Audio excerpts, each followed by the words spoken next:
आज के market analysis video में आपका स्वागत है। आज अपन बात करते हैं कल के लिए, मंगलवार के लिए 12 तारीख के लिए बाज़ार कहाँ रह सकता है और क्या क्या हो सकता है बाज़ार के अंदर, एक विश्लेषण करने की कोशिश करते हैं अपन। सबसे पहले अपन बात करते हैं कैश के डाटा से। कैश में एफआईज ने एज यूजुअल 2300 करोड़ का माल बेचा और डीआईज ने उसके सामने 2000 करोड़ का माल खरीद लिया है। ये इंटेंसिटी थोड़ी सी कम हुई है। अब ये जो डाटा पहले 10-10 हज़ार, 5-5 हज़ार, 4-4 हज़ार, अब 2000 के ऊपर आ गया, ये क्यों हुआ है? ये हो सकता है कि मार्केट स्टार्ट हुआ है इस हफ्ते, तो स्टार्टिंग के टेस्ट ऑफ वाटर करने की कोशिश हो सकती है। आगे आने वाले समय देखेंगे डाटा कैसा रहता है, लेकिन अभी के लिए तो ये थोड़ा सा लाइट है और ये एक इंडियन मार्केट्स के लिए पॉजिटिव बात है। अब बात करते हैं एफआईज के इंडेक्स के डाटा की। इंडेक्स का डाटा पढ़ने से पहले और समझाने से पहले आपको ये डाटा पॉजिटिव है। पॉजिटिव कैसे हैं? एफआईज ने 2833 कॉन्ट्रैक्ट्स लॉन्ग किए और साथ में 1360 कॉन्ट्रैक्ट्स उन्होंने काट भी लिए। मतलब कि 2833 और 1360 कॉन्ट्रैक्ट्स उन्होंने जो शॉर्ट में थे वो भी काट लिए।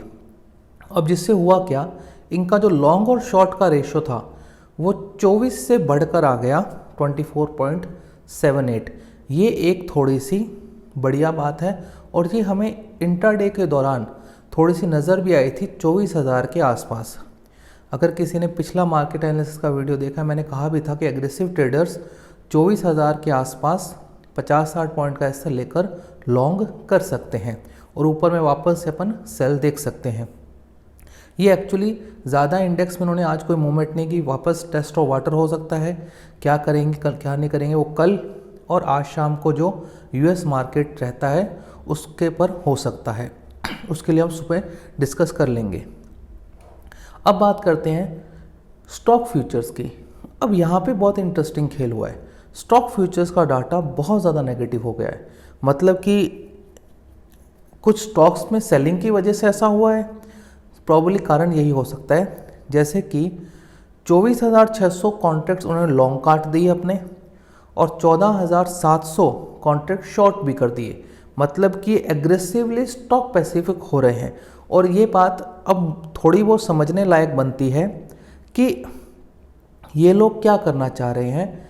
ये एक्चुअली के अंदर इंडेक्स को ज़्यादा नीचे नहीं ला सकते। अब इनको पता चल रहा होगा कि इंडेक्स को हम ज़्यादा नीचे तो नहीं ला सकते, लेकिन स्टॉक पैसिफिक जिनके रिजल्ट अच्छे नहीं हैं, जिनका हाई पी वैल्यूएशंस है, उनको ठोको।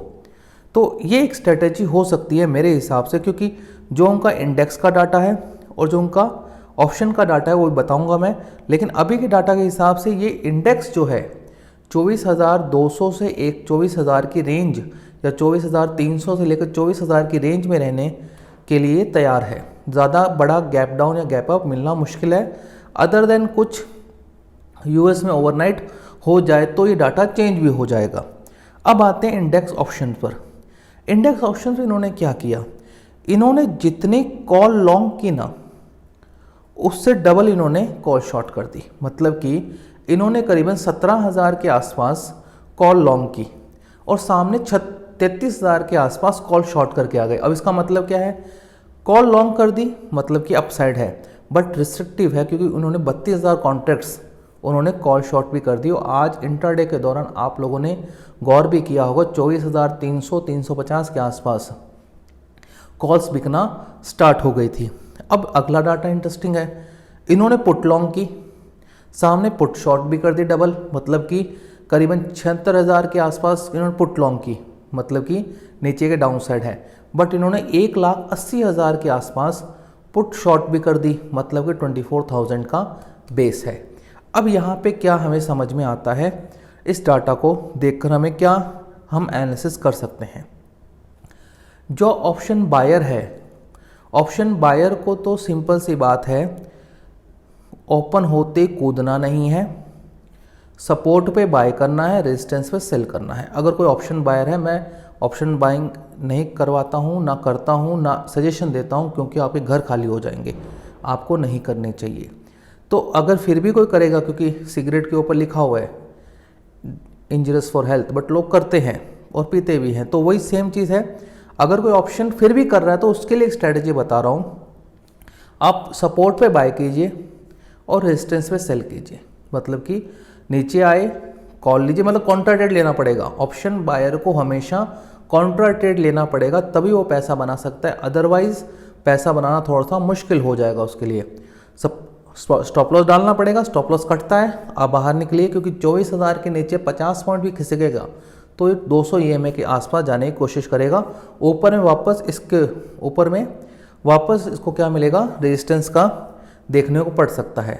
इसको 24,400 300 के आसपास रेजिस्टेंस मिल सकता है।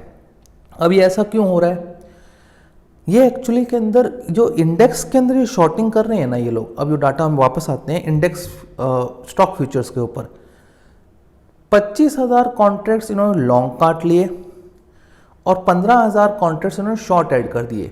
जनरली ये दो चीज़ों से हो सकते हैं, जो मेरा मानना है। जो आज एशियन पेंट की गिरावट हुई है और जो आपकी डिक्सन टेक्नोलॉजीज़ और कुछ चुनिंदा स्टॉक फ्यूचर्स के अंदर जो गिरावट हुई है, उनकी वजह से हो सकता है। मतलब ये मान रहे हैं कि इंडेक्स को हम एक बार के लिए फॉर द टाइम बिंग 24,000 से नीचे नहीं ले जा सकते, तो हमें स्टॉक फ्यूचर्स में हल्के हो जाते हैं, क्या पता उसकी वजह से भी नीचे आ जाए। तो अब यहाँ पे हमारी क्या अंडरस्टैंडिंग बनती है, हमारा वही रहेगा, हम ऊपर में सेल करेंगे और नीचे में बाय करेंगे, बात ख़त्म। 24,000 के आसपास आएगा, कॉन्ट्रा ट्रेड लेंगे, पुट सेल करेंगे, ऊपर जाता है तो ठीक है, नीचे आएगा 100 पॉइंट नीचे आएगा, हम अपना सौदा काट देंगे। 24,300 350 के आसपास जाता है, शॉर्ट करेंगे और 450 तक का हम एसएल रखेंगे। अगर उसके ऊपर जाता है तो हम अपने पोजीशन से एग्जिट करके वहाँ पे कॉन्ट्रा ट्रेड लॉन्ग की साइड में भी लेंगे। मतलब स्टॉप लॉस हिट होने का मतलब बाहर मत निकलने का जरूरी नहीं है, आप वहाँ पे कॉन्ट्रा ट्रेड मारिए। अगर स्टॉप लॉस हिट हो रहा है रिवर्स लीजिए, हाँ आपके दिनमान खराब होंगे, वहाँ से वो स्टॉप लॉस घूम भी जाएगा। तो आज का ये एनालिसिस ये है।